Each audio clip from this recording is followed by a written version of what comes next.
बिस्मिल्लाहिर्रहमानिर्रहीम। अस्सलाम वालेकुम टू एवरीवन। कैसे हैं सब लोग? ठीक हैं? देखें बेटा, class 9th new book physics, उसका चैप्टर नंबर जो है वो हमने जो स्टार्ट किया हुआ है वो है 4। चैप्टर नंबर है 4 और उसका लेक्चर नंबर भी 4 है आज। और इसमें आज हम जो डिस्कस करने जा रहे हैं वो है जी हमारे पास resolution of vectors.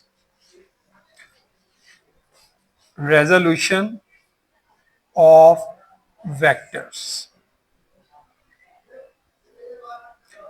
Resolution of vectors इस चैप्टर का जिसकी हम बात कर रहे हैं, इसका ये वेरी इंपॉर्टेंट आर्टिकल है और स्पेशली लॉन्ग क्वेश्चन के हवाले से बहुत दफा ये बोर्ड के पेपर्स में पूछा जा चुका है रेजोल्यूशन ऑफ वेक्टर्स। इसलिए बेटे इसको ध्यान से अंडरस्टैंड कीजिएगा, ध्यान से समझिएगा।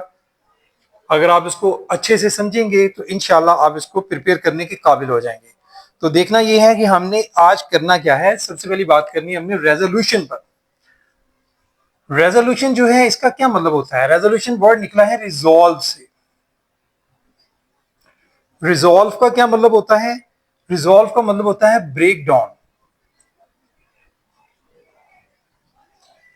ब्रेक डाउन यानी यहां हमने रिजॉल्व करना है एक फोर्स को, यानी एक फोर्स को ब्रेक डाउन करना है उसके कंपोनेंट्स।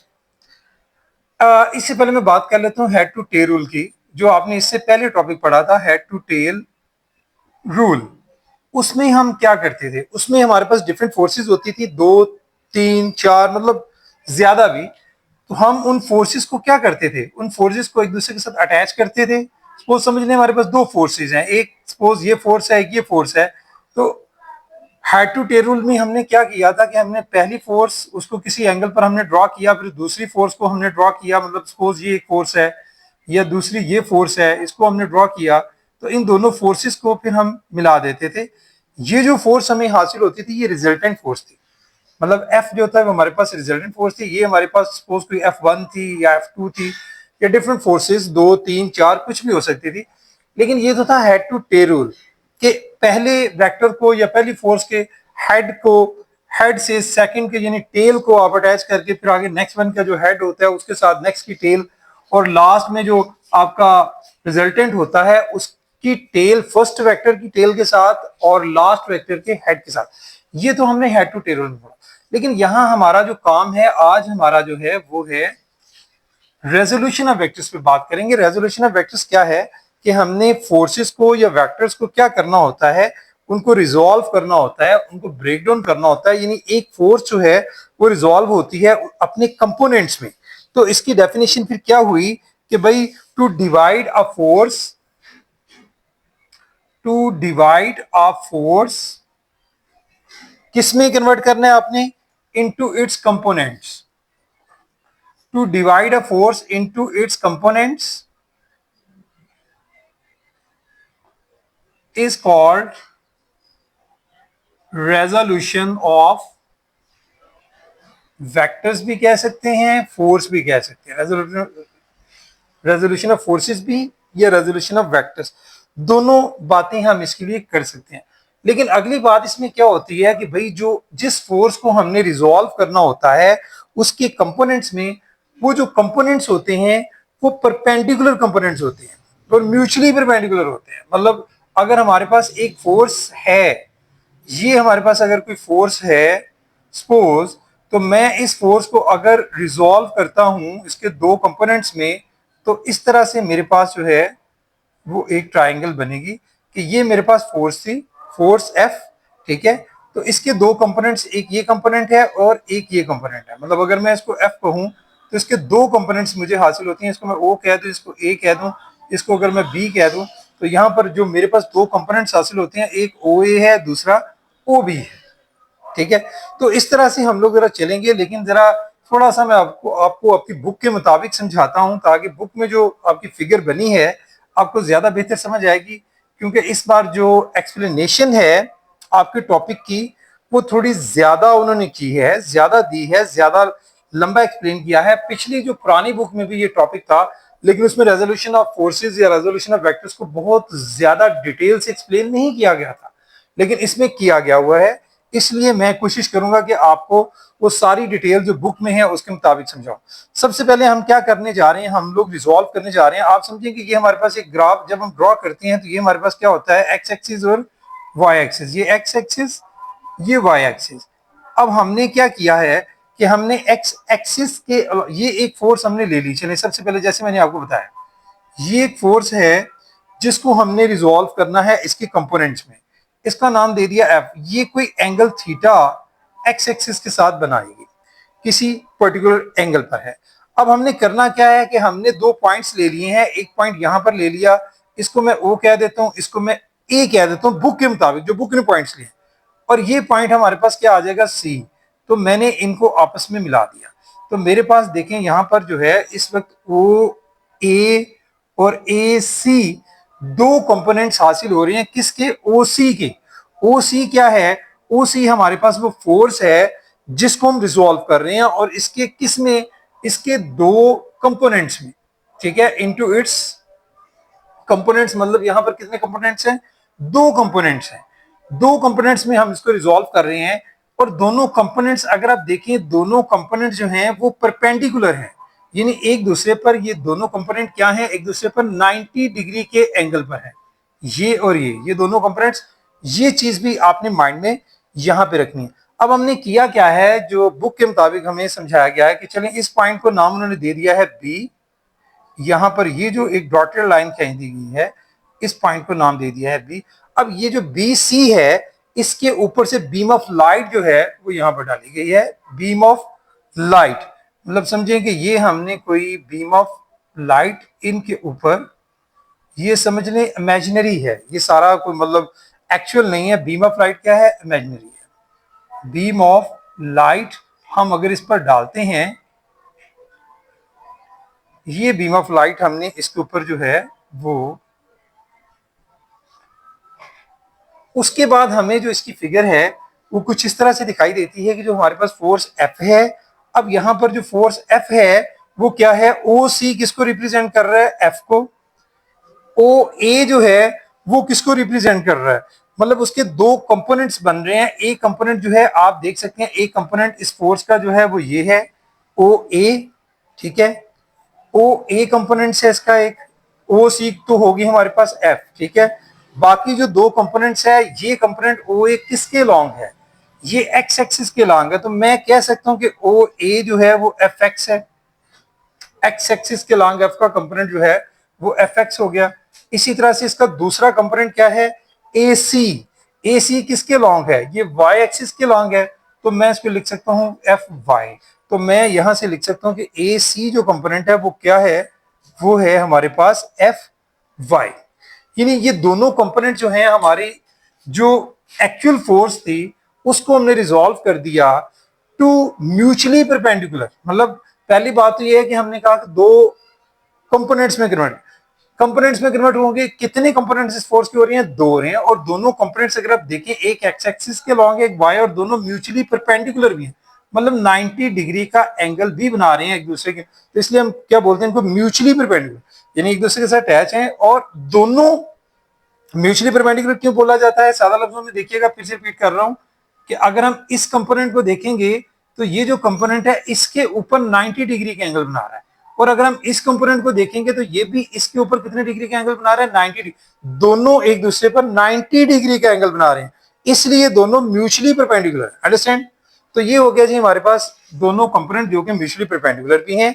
अब बात हमने यहां पर ये करनी है कि भाई ये दोनों जो कंपोनेंट्स हैं, ये हमें समझ तो आ गई कि एक कंपोनेंट एफ एक्स है, क्योंकि वो एक्स एक्सिस के लॉन्ग है तो हमने उसको नाम दे दिया एफ एक्स। दूसरा कंपोनेंट वाई एक्सिस के लॉन्ग है, उसको हमने नाम दे दिया एफ वाई।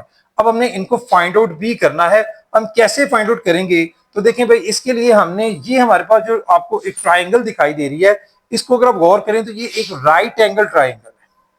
ये क्या है, राइट एंगल ट्राइंगल। मैं थोड़ा सा ऊपर इसको कर देता हूं सॉल्व, ताकि आपको ज्यादा बेहतर समझ आ जाएगी। यहां से ये ट्राइंगल को जरा गौर से देखिएगा, मैं इस ट्राइंगल के साथ जा रहा हूं, in right angle triangle, right angle triangle.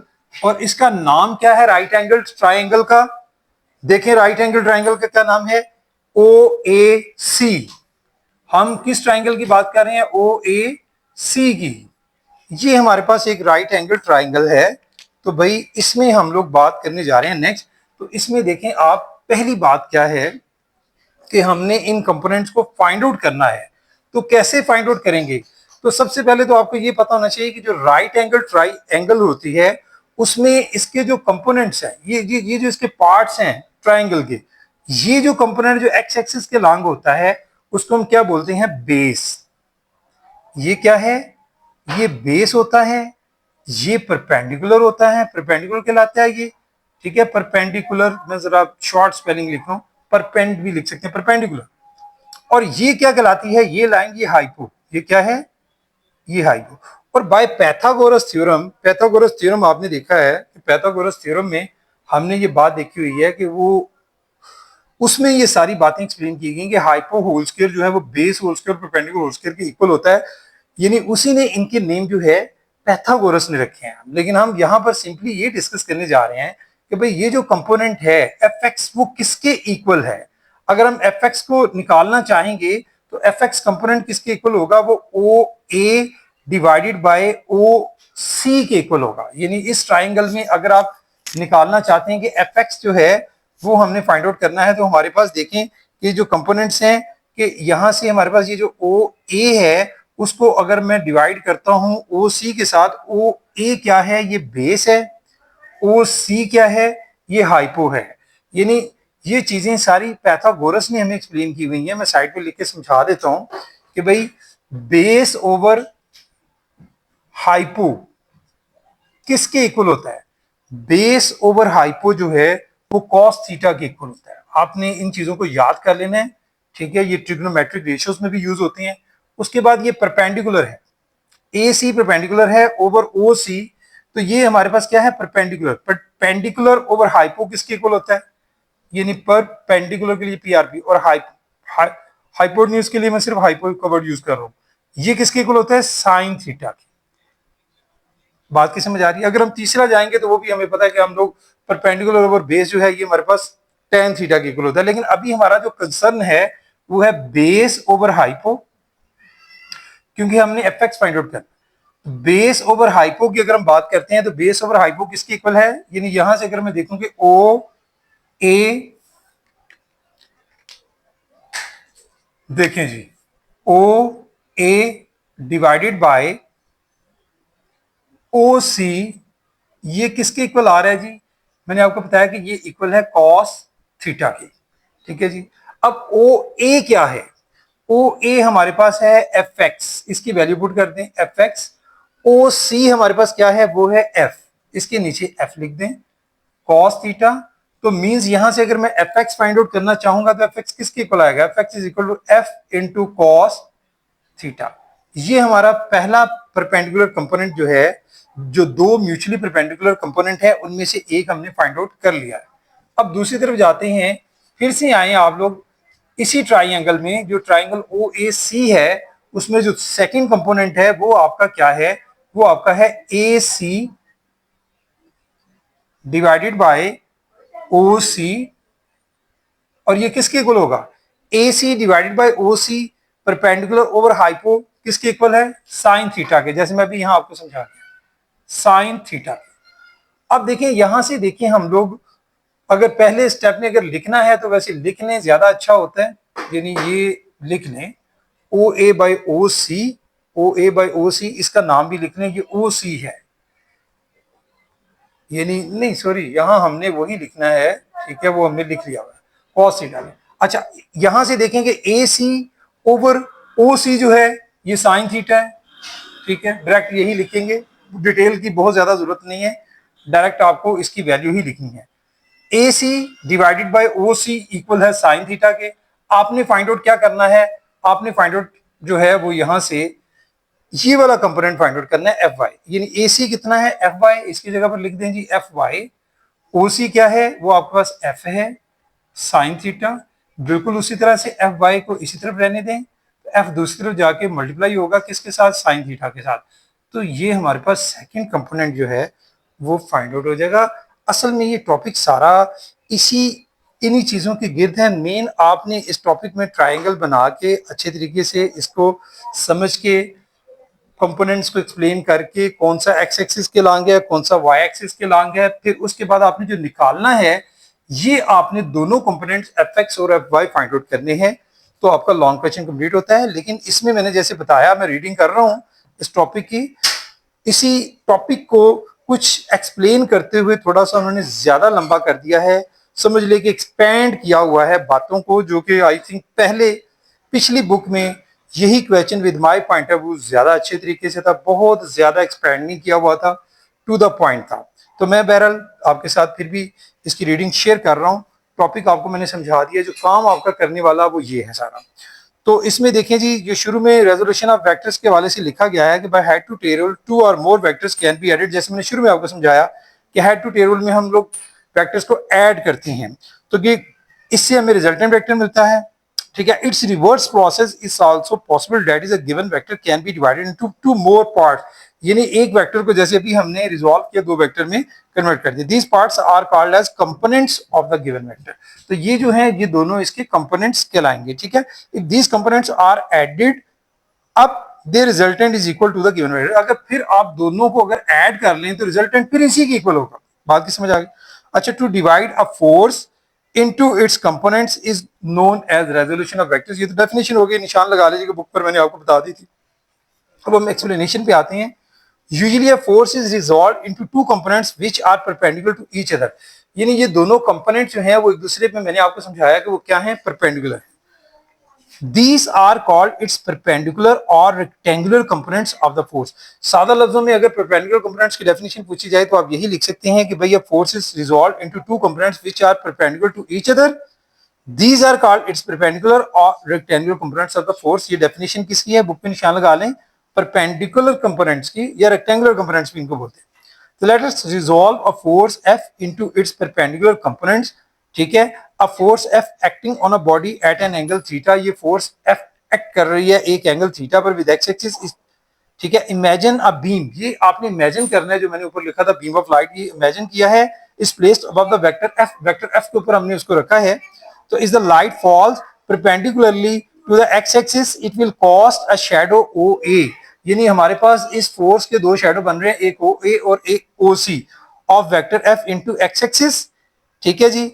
उसी तरह से we call this shadow as x component, fx जिसको हम बोला vector f। in the same way if light is thrown perpendicular to y axis, अगर y axis पर हम लोग लाइट थ्रोन करते हैं तो फिर क्या होता है, शैडो OB, जो इसका आपको शैडो जो है वो OB of vector f on y axis is the y component, ठीक है जी।